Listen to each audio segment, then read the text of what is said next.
বিসমিল্লাহির রহমানির রহিম। পবিত্র আল কোরআনে শিরক, আল্লাহর সাথে অংশীদার সাব্যস্ত করাকে সবচেয়ে বড় পাপ হিসেবে ঘোষণা করা হয়েছে। কোরআনের বিভিন্ন সূরায় বিভিন্ন প্রেক্ষাপটে শিরকের ভয়াবহতা ও এর পরিণতি সম্পর্কে সতর্ক করা হয়েছে। নিশ্চয় আল্লাহ তার সাথে শরিক করা ক্ষমা করবেন না।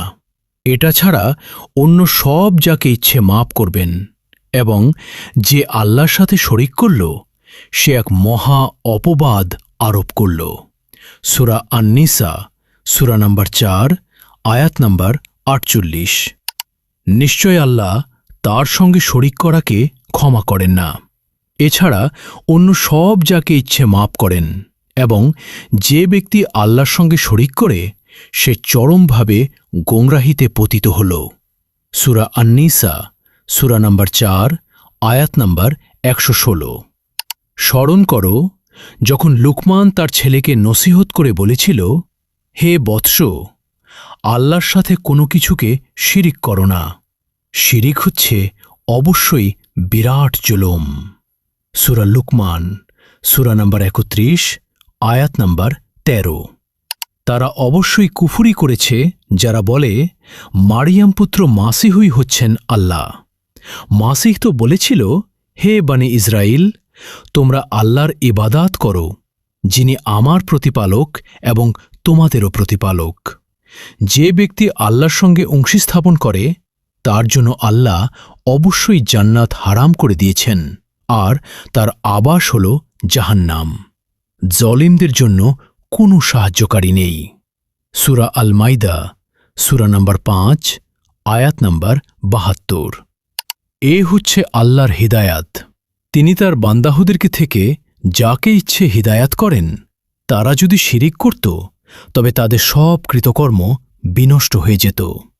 সূরা আল আনআম, সূরা নম্বর 6, আয়াত নম্বর 88।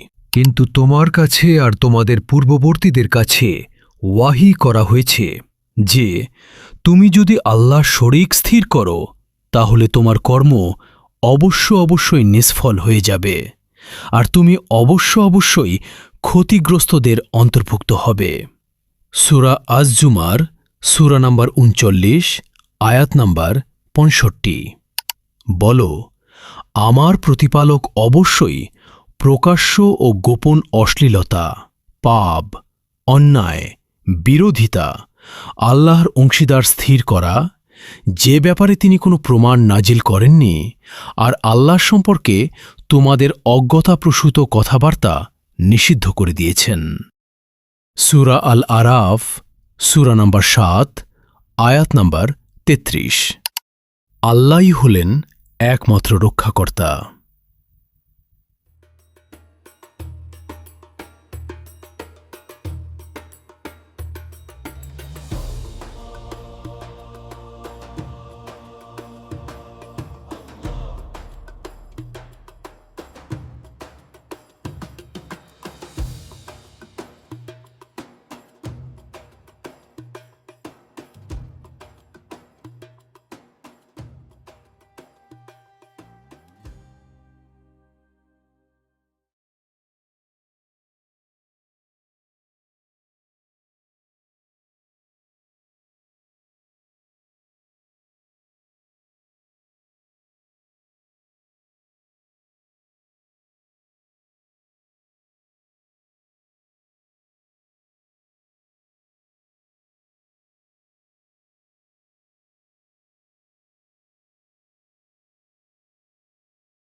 हर चीज पे है कुदरत तेरी, जमीनो आसमां में शान तेरी, रहमत भी तेरी, मगफिरत भी तेरी। सुब्हानल्लाह या अल्लाह, ला